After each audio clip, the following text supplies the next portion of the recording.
अनंत चतुर्दशी की प्रामाणिक एवं पौराणिक कथा। एक बार महाराज युधिष्ठिर ने राजसूय यज्ञ किया।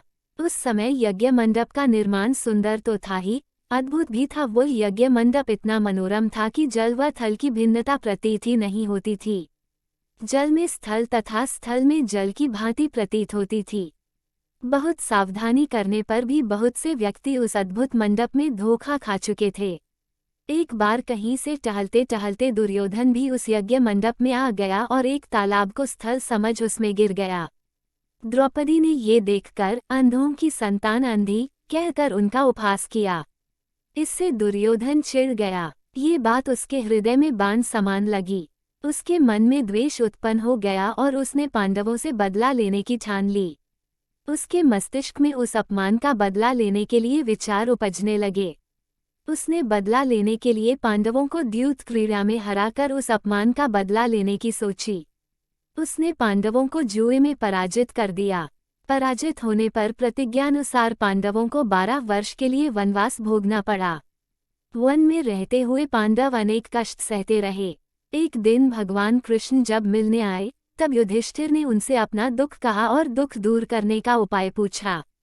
तब श्री कृष्ण ने कहा, हे युधिष्ठिर, तुम विधिपूर्वक अनंत भगवान का व्रत करो, इससे तुम्हारा सारा संकट दूर हो जाएगा और तुम्हारा खोया राज्य पुनः प्राप्त हो जाएगा।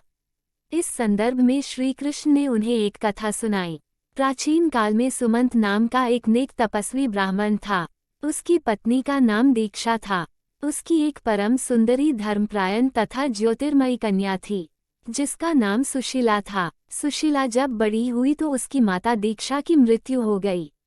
पत्नी के मरने के बाद सुमंत ने कर्क्षा नामक स्त्री से दूसरा विवाह कर लिया। सुशीला का विवाह ब्राह्मण सुमंत ने कौंडिन्य ऋषि के साथ कर दिया। विदाई में कुछ देने की बात पर कर्क्षा ने दामाद को कुछ ईंटें और पत्थरों के टुकड़े बांध कर दे दिए।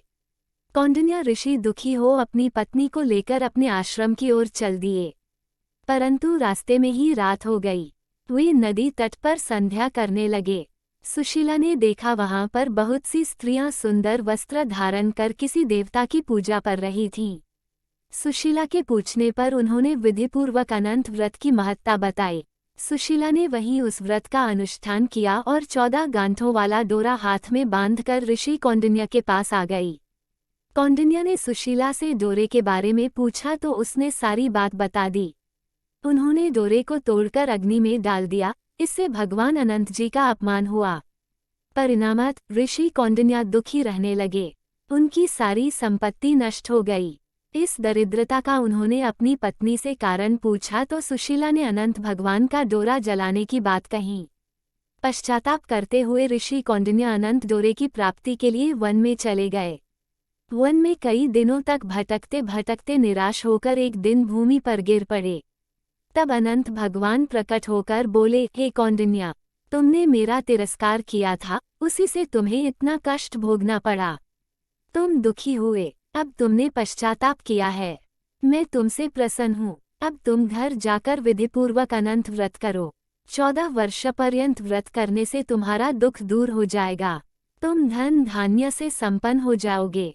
कौंडिन्य ने वैसा ही किया और उन्हें सारे क्लेशों से मुक्ति मिल गई।